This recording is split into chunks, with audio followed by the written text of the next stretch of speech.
So, I've been having these thoughts, they've been going around, they've been percolating on the inside of me. I've just been looking after myself and really just, you know, doing what I do to get past this bit and decide on my way forward. And yesterday I was listening to a book um, about women and power. And the author, I forget her name now, I think Mary Beard, she um she actually mentions Diane Abbott in her book. Now the book is not a new book, it's been out a few years, but Diane Abbott's been a politician for a long time. And this woman actually in her book about women and power, she actually mentions Diane Abbott and about as an illustration of how women, and particularly Black women in this case, are treated so much more harshly when they make a mistake, or when they're not agreed with, or when they do something that people don't like. They're dealt with so much more harshly than when a man does the same. And she used Diane as an example, and I thought, wow, Diane's on my mind. It was just such a I didn't know that Diane was mentioned in this book. But isn't that strange? And it got me thinking about how Diane has been in this game for such a long time. And it hasn't been an easy walk by any stretch of the imagination. I mean, she has received um, high levels, let's just put it that way, high levels of attack, high levels of disapproval, high levels of violence and vitriol and abuse and attack in her role as a politician. So that her being mentioned in that book really made me reflect on, like, wow, like Diane has been like one of those Weebles Wobble. Remember when I was young, they had these little toys that no matter how you kept bobbing them down, they would just bounce back up. Like, this is the epitome, the embodiment of resilience. This is like Diane, just she gets knocked down, she bounces back up again, and she just keeps going. She just keeps going. The recent coverage of her latest attack showed that in the days following the comment being made, they were discussing it in Parliament. She was actually seated in Parliament, and she kept standing up, trying to contribute, trying to speak, trying to share her view on what had happened to her in Parliament. And the way that it works is that you have to be chosen to speak. You can't speak without being spoken to, basically. And nobody asked her. Nobody, the Speaker of the House didn't allow her to address the audience, didn't allow her to be part of the conversation that was about her. I started to ask myself, what would make a woman like that keep standing back up again, keep going for it again, keep putting herself in the position to be attacked, keep at it? Like, what would make a woman do that? And that's when I just realized, I realized that there are some of us, there are women who, this is the work of our lives. This is, if we don't do this, there isn't anything else for us to do. If we don't keep showing up, if we don't keep speaking our truth, if we don't keep being present, if we don't occupy our position, what the heck are we going to go and do? I saw it as I listened to the book yesterday. Diane Abbott is such a woman. And I thought to myself, so am I. I can't not call you into this. I can't not encourage you and issue the call and implore you to come forward and use your voice powerfully, even though I know the risk, even though I know what happens to people like us. I can't not do it. Diane Abbot can't not do it. And I'm wondering, what say you? Because here's the thing. I am seeing on a daily basis women who were born to lead, born to speak up, born to shift things, born to make significant change in their organization, their industry, and their field. Women who have the DNA of a revolutionist, of an activist, of a speaker-upper, of someone who will stand for something, someone who will create movements and shifts and change and transformation. Women who, at the level of their DNA, are leaders that are born to make a significant difference, who haven't quite gotten themselves together to face the realities of living out their making, to face their realities of them showing up in the way that they were born to, in the way that they feel called to, in the way that they were made to.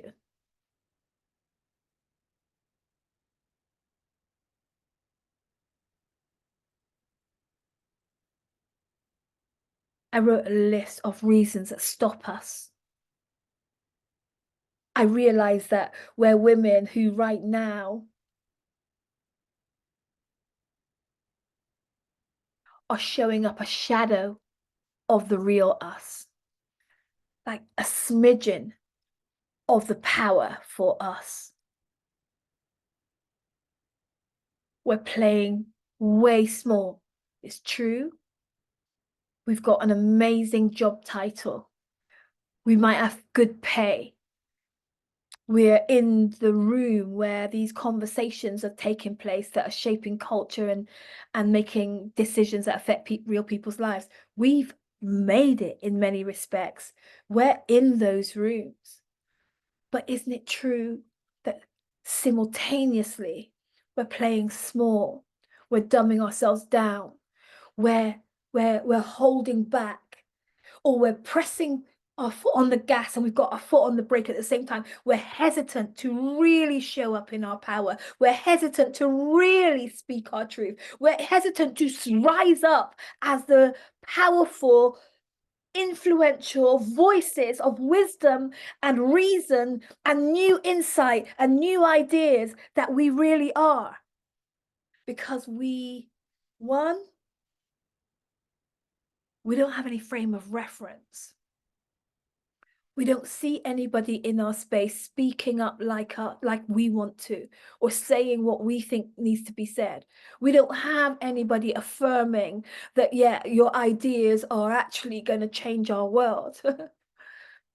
We don't have any frame of reference of anybody that looks like us or speaks like us. We're in the position, but we're the only one. We are leaders, but we're leaders of leaders. We're not the same as the elite leaders. We're more than that. We're different to that. We don't see anybody who's showing up in our space like we want to. So there's no frame of reference. The second thing that holds us back is the scapegoating. Like Diana, we've got examples of what happens to people like us, people like you, people like me, people like that, when they or us or we or you or I decide that we're going to stand up, we're going to speak up, we're going to show up the way that the way is authentic to us. We have example. We've seen what happens when you get above your station, when you dare. We've seen it, haven't we? We're seeing it this week with Diane Abbot. But I'm telling you, like, I've written about this year already. This same seeing the signs that it's not safe to speak up. I've actually journaled around this year already. And here I am with the same thoughts, developing the same thinking around the same thing. So we know what happens. There's plenty of example of what happens to those of us that dare.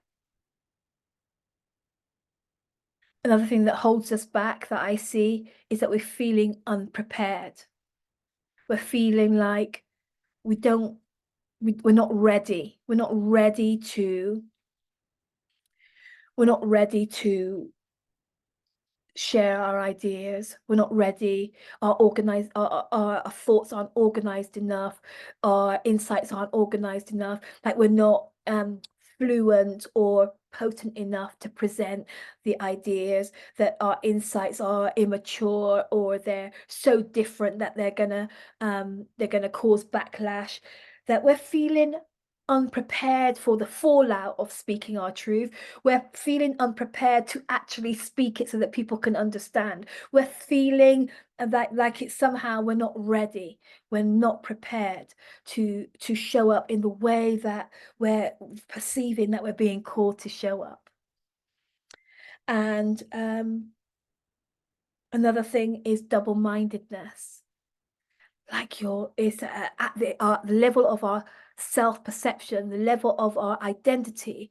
We know we're powerful, but on the other hand, we're doubting that we're powerful, that we're double-minded around who we really are as powerful, influential women. We're doubting as well as believing. So on one hand, there's this certainty, yes, I am a powerful woman. In fact, you don't get to be in those rooms. You don't get to climb the way that we've climbed unless you have a sense of how powerful you are.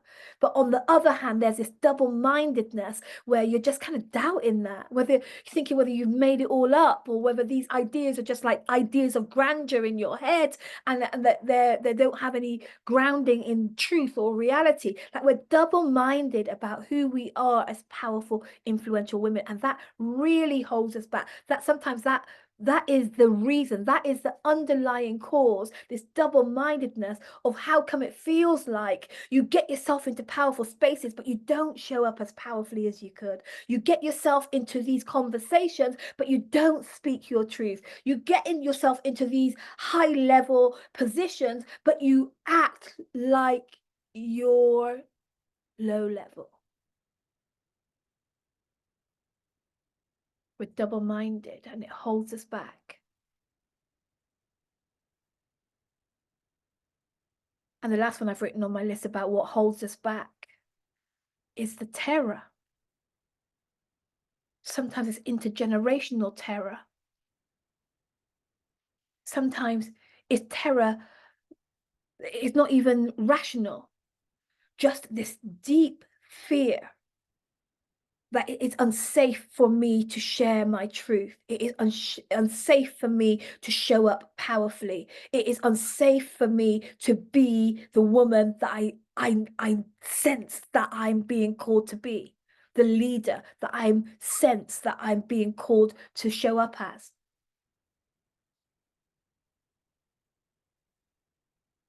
Terror. I've experienced it personally and deeply, and the women that I am working with in my capacity as their strategic partner, or their spiritual advisor, or their executive power coach. But these women, behind the accomplishments of their careers, there is this terror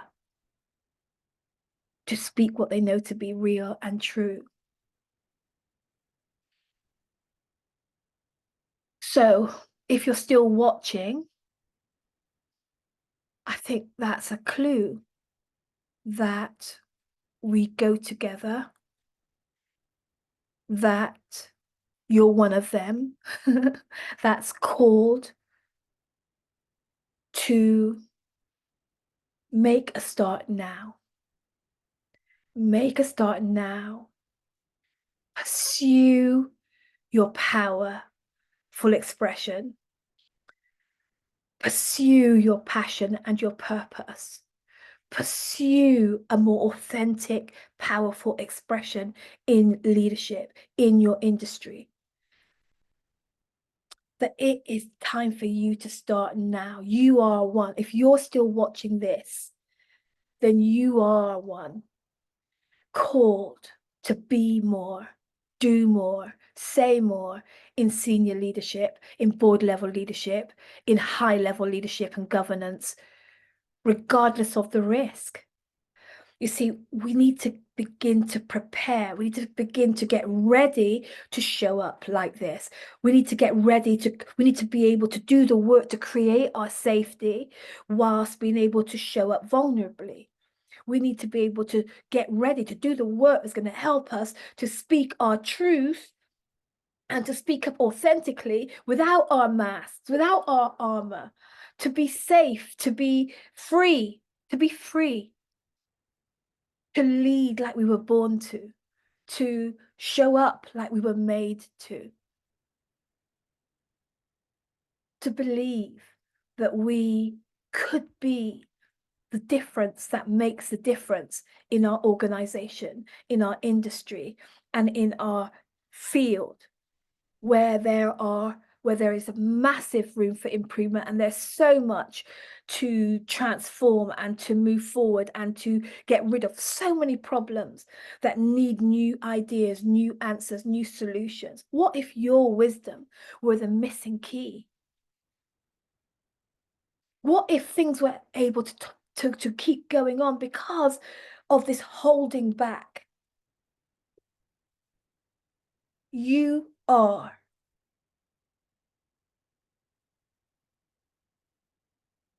powerful. You were born to lead. You're designed to influence. There's no job title that can give you that. There's no pill you can swallow to appease the pain of not showing up as her. It's time to start now. It's time to pursue your powerful expression, your purposeful existence in leadership, your passion for the things that matter to you, the things that need to change. It's time to start now. I'm really hoping that as I flow today, you see, here's the thing, that when I ask myself the question of how can I dare to call women into this, knowing the risks, what's happened is I've become very aware in this inquiry to the risks that are very real and very present if we don't show up as the you that you were born to be, as the me that I was born to be, if we don't use our voice for the purposes that are like fire shut up in our bones.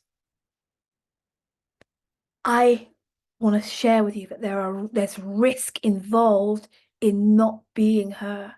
Not being her now, not being visibly her, not being vocally her, not being powerfully her right now carries risk.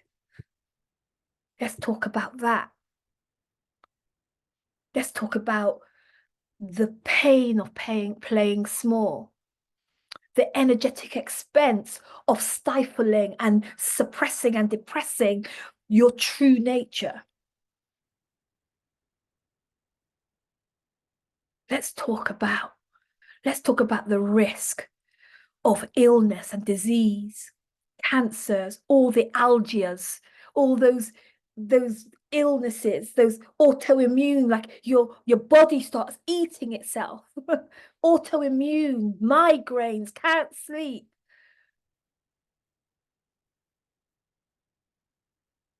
There's risk involved in not being her.